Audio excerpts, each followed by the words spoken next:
जा सकता है, ये हमने करके दिखाया है। जिस तरीके से पाकिस्तान में घुसकर हमने आतंकियों को मार गिराया है, पीएम की तरफ से यह भी कहा गया कि आतंक और उसके समर्थकों को घर में घुसकर मारेंगे, गोली का जवाब गोले से दिया जाएगा। ऑपरेशन सिंदूर में महिलाओं का बड़ा रोल रहा है, इस बात का भी जिक्र पीएम की तरफ से किया गया। बीएसएफ की हमारी बेटियों ने जिस तरीके से मोर्चा संभाला और हमने आतंकियों को उनके घर में घुसकर मारा, प्रॉक्सी अब नहीं चलेगा। पीएम मोदी, आप सुन रहे होंगे कि आजकल जिस भी मंच पर जाते हैं उस मंच से उनकी तरफ से पाकिस्तान को लेकर ये बातें जरूर कही जाती हैं, क्योंकि पाकिस्तान किस तरीके से पूरे विश्व पटल पर बेनकाब हो रहा है, पाकिस्तान के साथ जिस तरीके से भारत ने बदला लिया है, ये सब कुछ प्रधानमंत्री नरेंद्र मोदी की तरफ से फिर एक बार मंच से विस्तार से उन्होंने बताया कि आतंकियों पर किस तरीके की कार्रवाई हिंदुस्तान की तरफ से की गई है।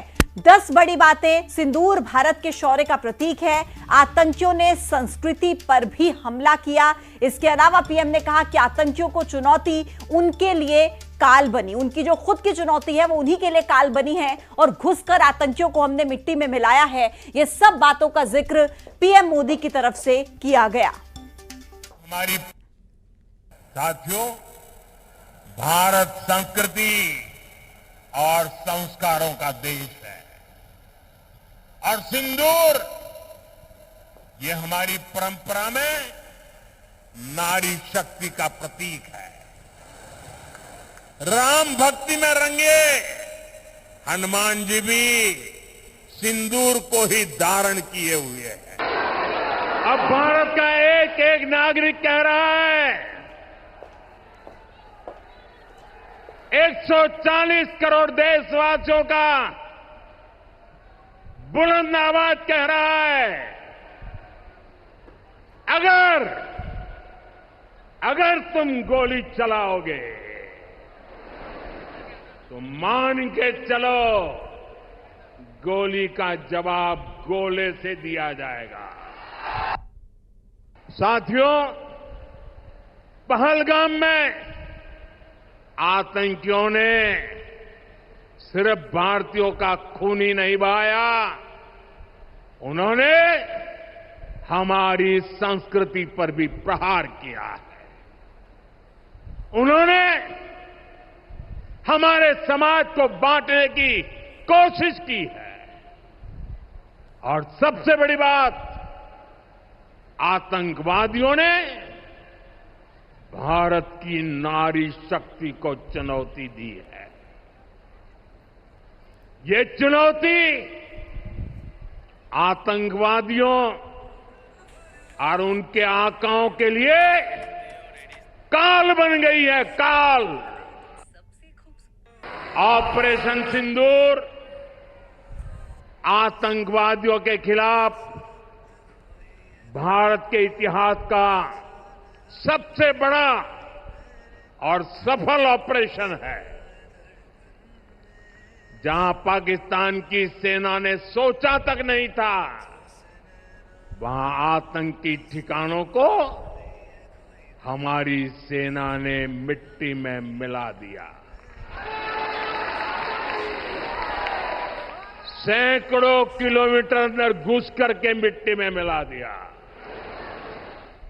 ऑपरेशन सिंदूर ने डंके की चोट पर कह दिया है कि आतंकवादियों के जरिए छद्म युद्ध, प्रॉक्सी वॉर नहीं चलेगा।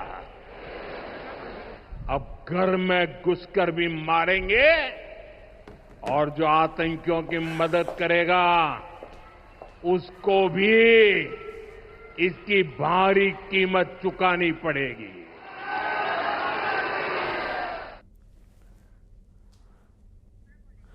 तो प्रधानमंत्री नरेंद्र मोदी को एक बार फिर से आपने सुना, उन्होंने सीधे तौर पर यही कहा है कि जो भी ऐसा कुछ करेगा, दोबारा ऐसी हिमाकत करेगा, उसके घर में घुसकर फिर से मारा जाएगा। 4 तस्वीरें आपके टीवी स्क्रीन पर हैं, भोपाल, इंदौर, सतना और दतिया की ये तस्वीरें, जहां पर एक तरफ एयरपोर्ट का शुभारंभ आप देख सकते हैं सतना और दतिया में पीएम की तरफ से किया गया है और दूसरी तरफ मेट्रो का शुभारंभ। बड़ी सौगातें आज कह सकते हैं कि मध्य प्रदेश वासियों को मिली हैं।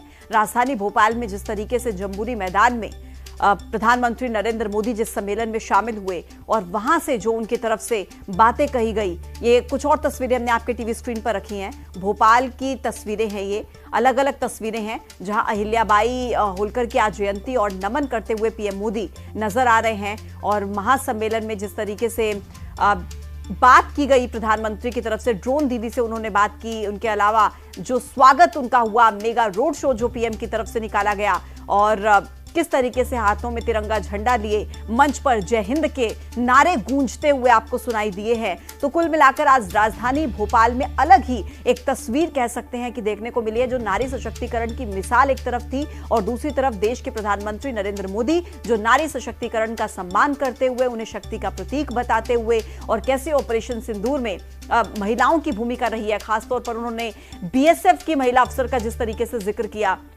उनकी भूमिका को उन्होंने जिस तरीके से याद किया, तो आज मध्य प्रदेश में राजधानी भोपाल में प्रधानमंत्री नरेंद्र मोदी की मौजूदगी काफी कुछ बयां करती है। डाक टिकट आप देखिए जारी की गई है, दतिया एयरपोर्ट का शुभारंभ किया गया, सतना एयरपोर्ट का शुभारंभ किया गया।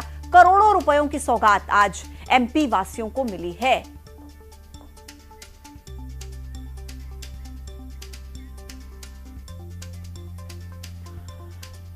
तो प्रधानमंत्री नरेंद्र मोदी की आज भोपाल में मौजूदगी काफी कुछ बताती है। वो ये बताती है कि जब प्रधानमंत्री नरेंद्र मोदी ऑपरेशन सिंदूर के बाद पहली दफा राजधानी में पहुंचे या वो जिस भी जगह पर उसके बाद पहुंच रहे हैं, तो वहां पर किस तरीके से उनका स्वागत किया गया है। आज आपको पूरी राजधानी या मध्य प्रदेश में जहां जहां पर भी प्रधानमंत्री गए हैं, सब कुछ आपको सिंदूरी थीम में वहां पर नजर आया होगा। जिस तरीके से पीएम का स्वागत आज हुआ है, सिंदूरी पौधा जो आपने कल भी तस्वीरें देखी थी कि सिंदूरी पौधा लाया गया था और उसी से महिलाओं ने प्रधानमंत्री नरेंद्र मोदी का स्वागत किया था। तो अलग अलग दृश्य ऐसे आज राजधानी भोपाल में नजर आए जो महिला सशक्तिकरण की मिसाल पेश करते हैं, क्योंकि बड़ी जिम्मेदारी आज महिलाओं के कंधों पर थी।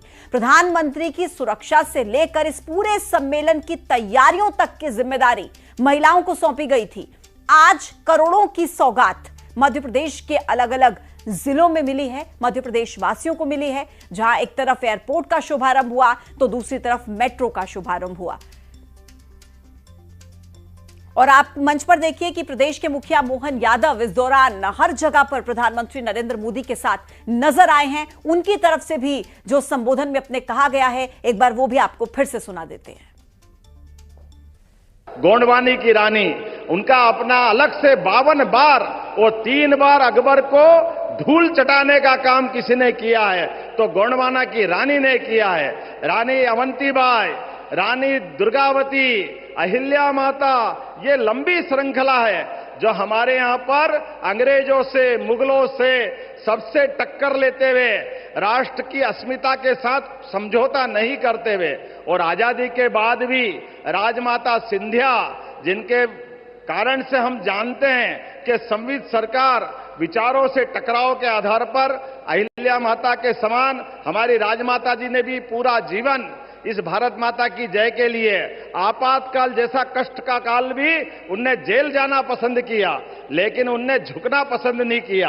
अर्थात महिला, युवा, गरीब, किसान, ये चारों श्रेणियों के लिए सबके जीवन में बेहतर से बेहतर हो सके, शासन मध्य प्रदेश सरकार केंद्र सरकार के साथ कदम से कदम मिला के चल सके, ऐसे सारे कामों का सिलसिला हमने प्रारंभ किया है।